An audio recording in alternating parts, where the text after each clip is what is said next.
One of the most enduring staples of the Ratchet and Clank series is an ever-expanding list of absolutely insane weapons, with a roster that broke 100 a while ago.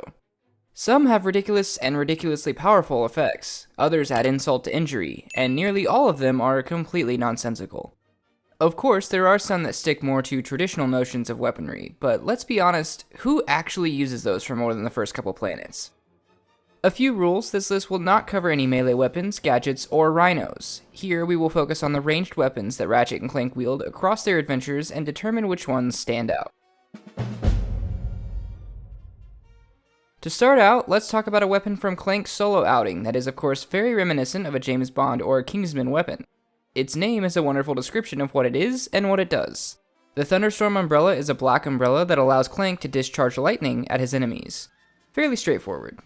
It does not also function as a shield like the previously mentioned spy gadgets from a different universe, but it does still protect its wielder. If an enemy comes close enough to strike Clank with a melee attack, they will be met with a nasty shock.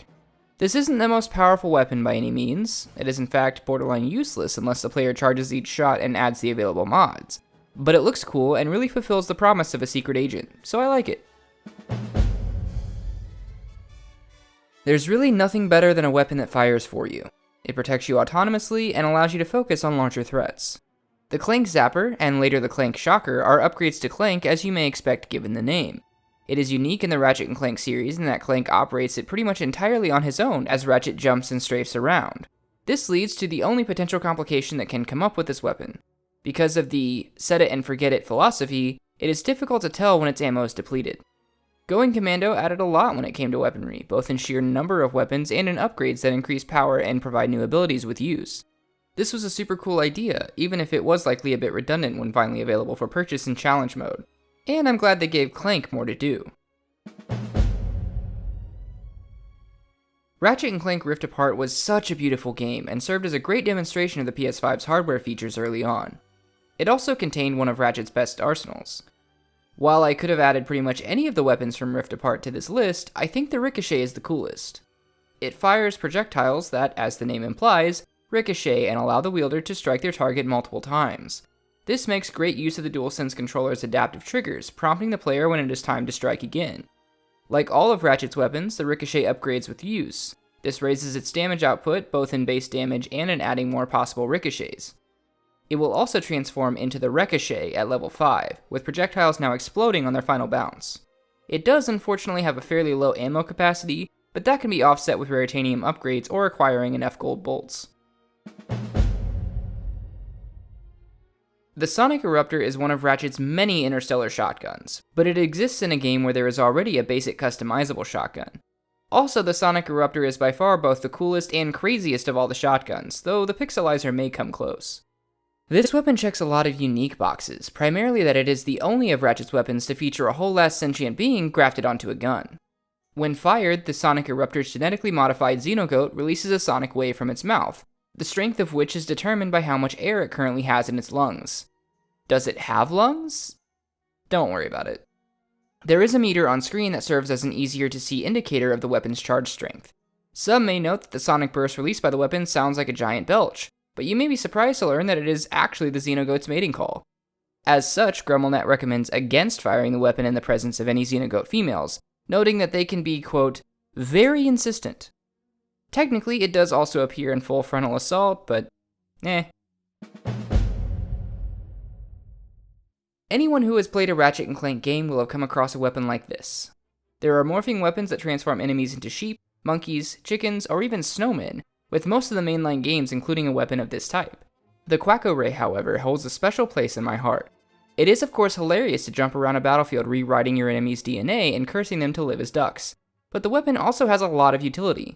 The Quacko Ray does not use traditional ammo and can therefore fire infinitely, making it extremely useful against small enemies. As Ratchet upgrades the weapon, finally transforming it into the Quacko Blitzer, additional functionality is unlocked.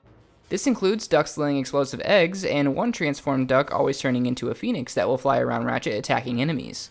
Of course, as with the other weapons of this type, it is mostly a gimmick, but it is a fun one and can be useful in the right situation. Just don't expect a, can I beat Ratchet and Clank up your arsenal with only the Quacko Ray challenge. Number 5 is a weapon that arguably shouldn't be on the list at all, given that it is the starting weapon for Ratchet Deadlocked. It's your classic blaster, and Vox Industries made some way cooler weapons. Except it's not just one blaster, and what could be cooler than wielding dual submachine guns? Morpheus? Despite being a starting weapon and having fairly low damage output as a result, the dual Vipers can really change the trajectory of a fight. Once upgraded to the dual Raptors, they gain a ricochet effect and bullets actually split on contact with enemies. Combine this with one of Vox's available Omega mods, specifically the Shock mod, and Ratchet will be mowing down hordes of enemies with very little effort. Unlike other Omega mods, the Shock mod's RNG rolls for every single hit, meaning that all the ricochets and bullet splits can add even more electricity to the field. And unlike other starting weapons, the dual Vipers keep the player coming back to them because they're just so stylish and fun to use. Buzzblades are the definition of spray and pray. They have been featured in a total of 6 games so far and are an essential part of each. While they aren't the most useful in wide open spaces, for which GrumbleNet should formally apologize to the chicks, they are devastating indoors. Blades bounce off walls and other surfaces, and even enemies to a lesser extent.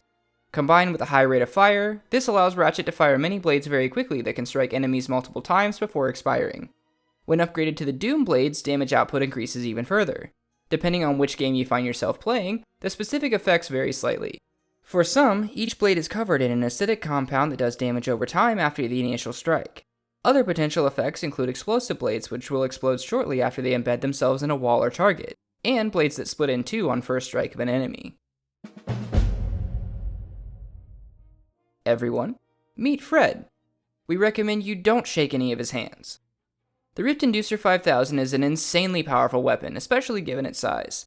Though technically, it doesn't actually do any damage itself.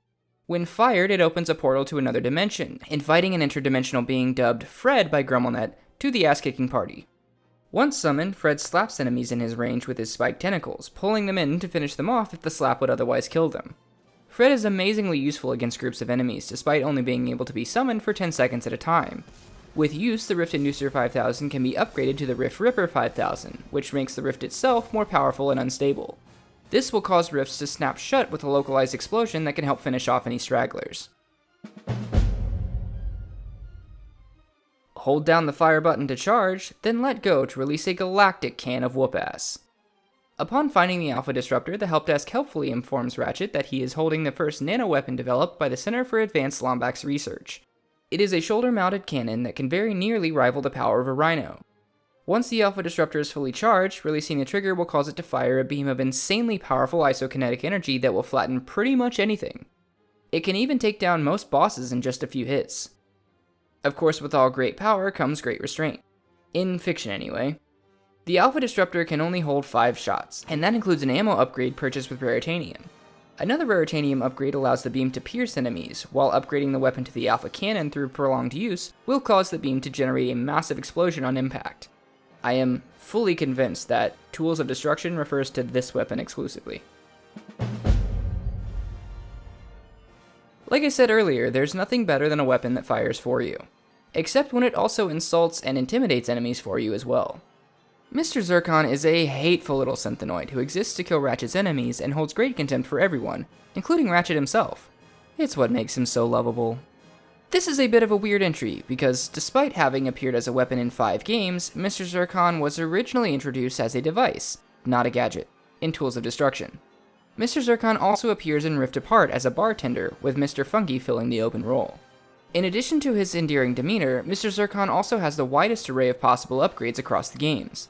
Some games give him an explosive plasma bolt upon upgrading, while others make killing a family affair. Specifically in Into the Nexus, Mr. Zircon is joined by Zircon Jr. at level 2, and Mrs. Zircon at level 3. The Zircon family are not only super useful in combat, adding extra firepower and watching Ratchet's back, but they have become a staple of the series, and I hope to see them more. I can already hear the screams, but this is a melee weapon! Wrong, I can throw it. Dodge this, motherfucker. Though it gets fairly quickly outclassed by other weapons with longer range and higher damage output, the Plasma Whip and upgraded Quantum Whip look sick as hell. And if you input this secret code while in the pause menu, you can live out your Star Wars Battlefront 2 Darth Maul fantasy. Let me know if you have any differing opinions or if I missed any of Ratchet's high caliber ass-kicking machines. Just don't start a fight in my comments. Please like the video if you enjoyed and join the family if you want to see more nerdy shit. You can also find me across social media under the same name. Remember, love recklessly. Start with yourself.